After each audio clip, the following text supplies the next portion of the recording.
Ngano man ang yawa nga dili man moangay sa panahon nga moampo ta. Ngano ang yawa mairita o mahadlok sa panahon nga kita magpaubos diha sa mga pag-ampo sa mga Kristohanon diha sa Ginoo, no? Tungod kay nakabalo siya nga kita kusgan ni anang mga panahona. Tungod kay nakahibalo siya nga kita powerful ta ana nga mga panahona. Kay kung ang Kristohanon manggod nga moampo mudangop magpaubos sa Ginoo, mahimutang powerful. Dili siya makatintal nato, dili siya makahilabot nato, dili siya makadaog-daog nato, ug dili siya makalimbong nato mga igsoon. Mahimo siyang powerless. Diwa siya gahom, wala siya kusog. Mao na nga dili siya gusto unta nga kita moampo mudangop sa Ginoo. Kay mawad-an siya og kusog, mawad-an siya gahom, dili siya makapanintal sa atoa, dili siya makalimbong sa atoa, dili siya makapamakak sa atoa mga igsoon. Mao na nga dili siya moangay nga ang Kristohanon nga moampo.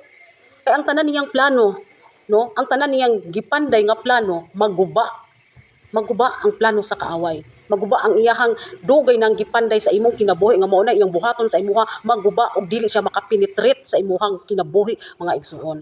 Muna that's why nga ang yawa mairita siya. Maglisod siya pasok sa imong kinabuhi. Dili siya maka-inject sa imuhang kasing-kasing ug sa imong hunahuna. Dili kaniya malimbungan. Mao na mga igsuon. Mao na bitaw ang Ginoo nagpahinumdom sa matag usa kanunay kanato sa iyang pulong nga pag-ampo kamo sa kanunay. Buti pasabot mag-ampo sa kanunay, pag-ampo kamo sa walay paghunong. Buti pasabot ana mga igsuon nga makanunayon ang atong mga pag-ampo. Kinahanglan nga naatay regular nga pag-ampo. Kay aron ang yawa dili makaduol sa ato ang mga kinabuhi. Kay ang Ginoo nakabalo siya nga kung unsay pwedeng buhaton sa yawa, gamhanan siya mga igsuon. Ang yawa gamhanan, pero mas gamhanan ang atong Ginoo.